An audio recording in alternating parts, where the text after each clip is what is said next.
Welcome back to the Plus Side of Nashville. You know, any proud Nashvilleian will tell you that one of the first places they take any new visitor to the city is to see the Parthenon and Centennial Park. Two places we're so very proud to show off because of all that they represent and offer the city. So have you ever wondered who's responsible for the preservation and the programs there, and to make sure that the Parthenon and Centennial Park continue to be a place of pride and enjoyment for many years to come? Well, the answer is the Conservancy for the Parthenon and Centennial Park. And joining me now to talk about the Conservancy's role and goals is Sylvia Rapoport, the president of the organization. Welcome. Thank you. Delighted to be here. Well, it's a pleasure to have you. Everything I just said about one of the first places that we love to take people to, as you can imagine, when they come to Nashville, you have to take them to see the Parthenon. You have to take them to see Centennial Park. But what I think a lot of people didn't know about was the Conservancy. I think a lot of people felt that Metro Parks was probably the people that were responsible for making sure that all this continues to happen and that it stays and looks wonderful for many years to come. So tell us, what is the mission of the Conservancy? How did it come about? When did it come about? Well, we certainly don't want to take anything away from Metro Parks because they operate, they maintain their integral parts to the city. It's interesting that the Parthenon is operated by Parks, it's owned by the city, but the Conservancy is the Friends Group, the support nonprofit alliance for the preservation and enhancement of the Parthenon and Centennial Park. So when you said people come to visit, I often wonder when visitors are driving down West End and they are not familiar with the cultural historical park right in the city. I wonder, what must they think with this UFO looking like, you know, just like coming up out of the ground, which is the Parthenon. So those of us who were fortunate enough to be born here, I'm a native, I remember my school field trip. So with the 1897 exposition and the whole purpose for Centennial Park and the Parthenon.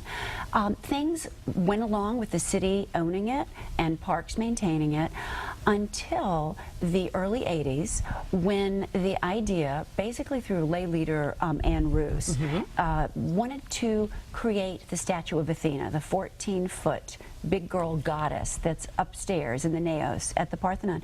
So she led an effort among the lay leaders in Nashville, and Hope Stringer and Howard Stringer were part of it. There were so many people, Sandra Fulton, Crystal Gale, and they really had a mission of collecting nickels and dimes from school kids and going around to business leaders and saying, we want to complete the Parthenon. It's a full-scale replica of the ancient Greek Parthenon.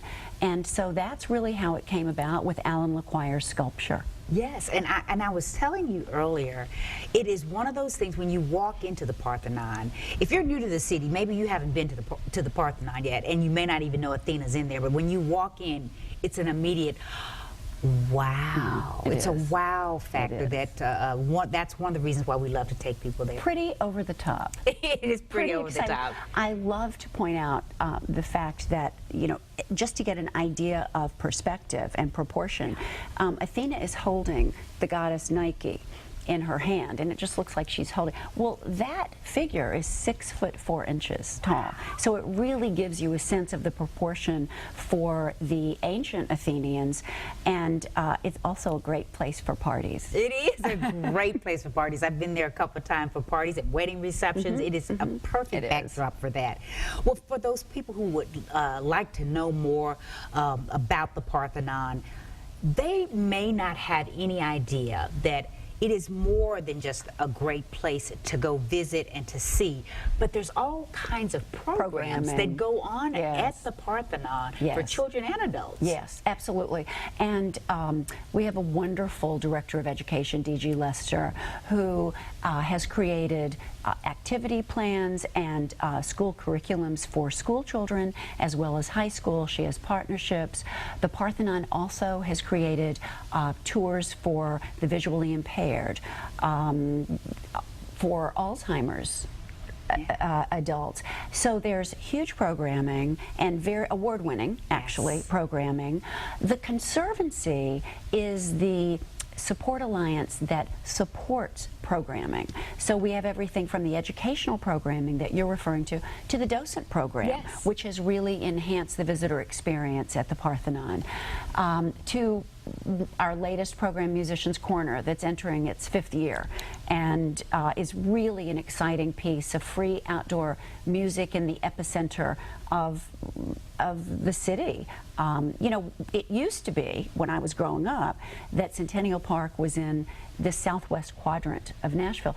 Now, I really think that people would consider downtown starting at Centennial Park. I think it's you're changed right. a lot. I think you're absolutely right. So the Conservancy, through membership and donations, collects the money so that we can support the activities. And we took on our mission to expand and go into Centennial Park for the master plan. But we want to talk more. We got to take a break. We want to talk more about how folks can support you and to help the Conservancy continue. So we'll be back with more right after this.